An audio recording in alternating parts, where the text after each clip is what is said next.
ছোট ছোট আছে মাংসগুলো আজকে।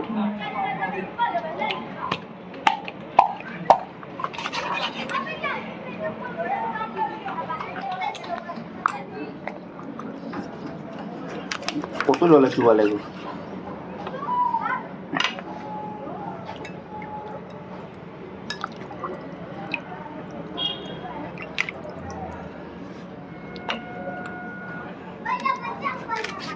আঙুল দেখে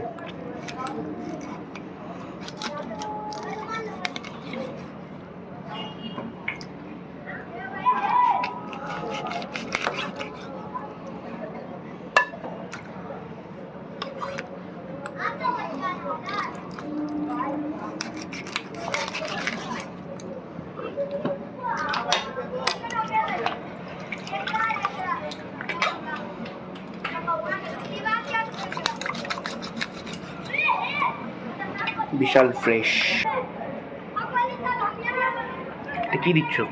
ভিনিগার। মাংসের যে একটা গন্ধ থাকে না, সেটা কেটে যাবে। একটু ভিনিগার দিয়ে আমি 10 মিনিট মতো এই মাংসটাকে জলের মধ্যে ভিজিয়ে রাখবো।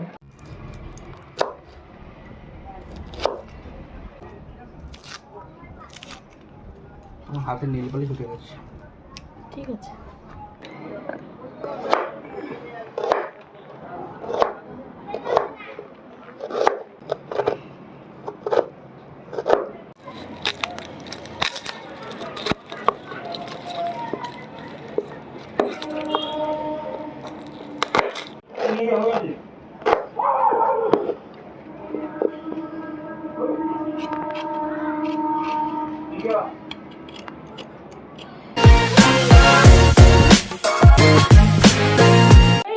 শোনো দাঁড়াও, চলে যেও না, রান্নাঘরে চলে যেও না। আজকে রেসিপিটা কি হবে একটু দাঁড়িয়ে শুনে যাও প্লিজ। আজকের রেসিপিতে আছে চিকেন মহারানি। আর এই চিকেন মহারানির জন্য আমি নিয়ে নিয়েছি এখানে ধনে গুঁড়ো, জিরে গুঁড়ো, লঙ্কা গুঁড়ো, হলুদ গুঁড়ো। একবারে সব কিছু দিয়ে দিচ্ছি। এখানে দিয়ে দিচ্ছি লঙ্কা বাটা, দিয়ে দিচ্ছি আদা বাটা, দিয়ে দিচ্ছি রসুন বাটা। আর দেবো এখানে দোকানের টক দই, ঘরে পাতা কিন্তু না, এটা একদম জল ঝরানো টক দই। এখানে 2 চামচ টক দই নিচ্ছি। নেব এখানে গোলমরিচের গুঁড়ো, আর নেব এখানে লবণ। লবণটা আন্দাজ মতো দিতে হবে, এতটা মতো দিচ্ছি। এখানে তেজপাতা আর গোটা গরম মশলা দিয়ে দিচ্ছি। আর এখানে পেঁয়াজ বেরেস্তা করা আছে, সেটাও দিয়ে দেবো। তার আগে দিয়ে দেবো এখানে জয়িত্রী আর জায়ফলের গুঁড়ো। এই দেখো 1 চামচ মতো জয়িত্রী জায়ফলের গুঁড়ো দিয়ে দিচ্ছি। এবার লাস্টে দেব এই যে পেঁয়াজ বেরেস্তা, সেটা দিয়ে এটা ম্যারিনেট করা হবে। এইটুকু রেখে দিচ্ছি। এবার এটা দিয়ে পুরোটা ভালো করে মেখে নেব। আর যেহেতু চিকেনটা আমি ভিনিগার দিয়ে 8 ঘন্টা মতো ভিজিয়ে রেখেছিলাম ভিনিগারের জলে, সেই জন্য এখন কিন্তু চিকেন ম্যারিনেট করে বেশিক্ষণ রাখার দরকার হবে না, 10 থেকে 15 মিনিট রাখলেই হয়ে যাবে। এটা তো ম্যারিনেট করা থাকবে 15 মিনিট। আর সেই টাইমের মধ্যে এখানে কাজু, কিশমিশ, পোস্ত আর চালমগজটা পেস্ট করে নেব। আর এই রান্নাতে কিন্তু জল ব্যবহার হবে না, ব্যবহার হবে দুধ। চলো এবার রান্নাটা শুরু করা যাক 15 মিনিট পরে। এখানে বন্ধুরা পেঁয়াজ বেরেস্তার তেলে রান্নাটা করব। এই তেলটার মধ্যে আমি এখানে দেব 2 চামচ ঘি।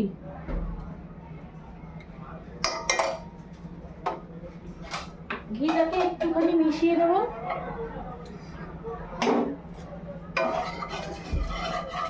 এবার এই ঘিয়ের মধ্যে এই যে ম্যারিনেট করা চিকেন, সেটাকে ছেড়ে দেবো। এখানে সব কিছুই দিয়েছি, সেই জন্য এখানে আর কোনো ফোড়ন আমার দেওয়ার দরকার নেই, সবটাই এর মধ্যে দেওয়া আছে।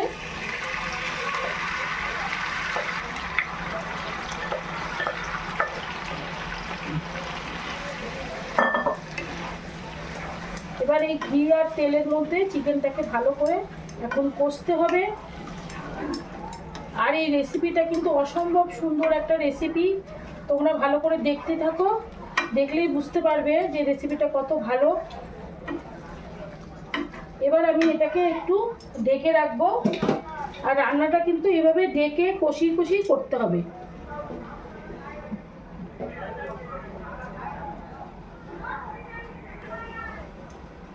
এবার ঢাকনাটা খুলে দেখে নেব। এই দেখো বন্ধুরা, কত সুন্দর একটা কালার এসে গেছে রান্নাটায়। যেহেতু এখানে পেঁয়াজটা বেরেস্তাটা মানে ভেজে রান্না করেছি, সেহেতু দেখো কত সুন্দর একটা কালার আসছে। এবার এখানে এই যে বাটিতে যে চিকেন ম্যারিনেট করে রেখেছি সেই জলটার মধ্যে দিয়ে দেবো।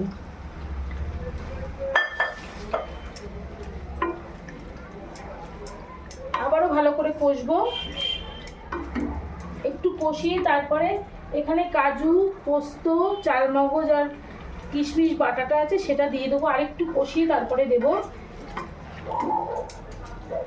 এই যে আবারও একটু ঢেকে রাখছি, কারণ ঢেকে রাখলে কি হবে, চিকেনটা তাড়াতাড়ি সেদ্ধ হয়ে যাবে। বন্ধুরা, ঢাকনাটা এবার খুলে দেখছি সেদ্ধ হয়েছে কিনা চিকেনটা। এই দেখো কিরকম তেল বেরিয়ে গেছে, আর চিকেনটাও কিন্তু সম্পূর্ণ সেদ্ধ হয়ে গেছে। এবার আমি এই কাজু, পোস্ত, কিশমিশ বাটাটা দিয়ে দেব।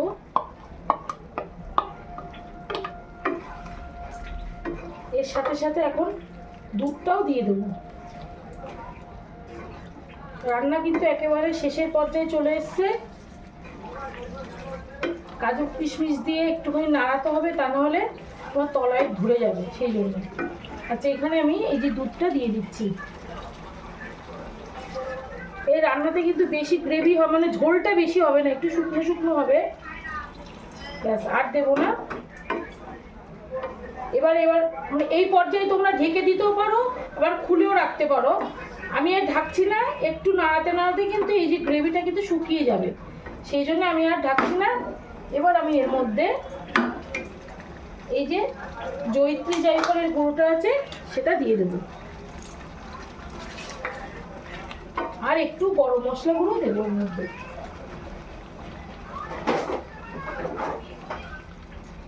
একটু একটু গরম মশলা গুঁড়ো দিয়ে দিচ্ছি, এই যে 1 চামচ মতো গরম মশলা গুঁড়ো। চাইলে তোমরা ঘি দিতে পারো, আমি যেহেতু এর মধ্যে ঘিটা তেলের মধ্যে আগেই দিয়েছি, সেই জন্য আমি আর ঘিটা ব্যবহার করছি না। রান্না কিন্তু একেবারেই রেডি, শুধু সার্ভ করার বেলা।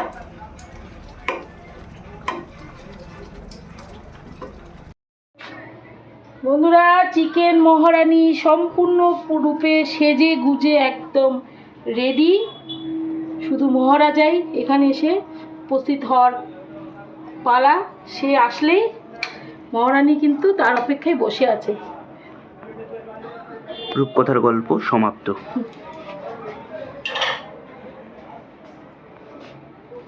একটু দাঁড়িয়ে কি রেসিপিটা তোমরা দেখলে বন্ধুরা? আর রেসিপিটা যদি দেখে থাকো তাহলে বাড়িতে তো তৈরি করতেই হবে।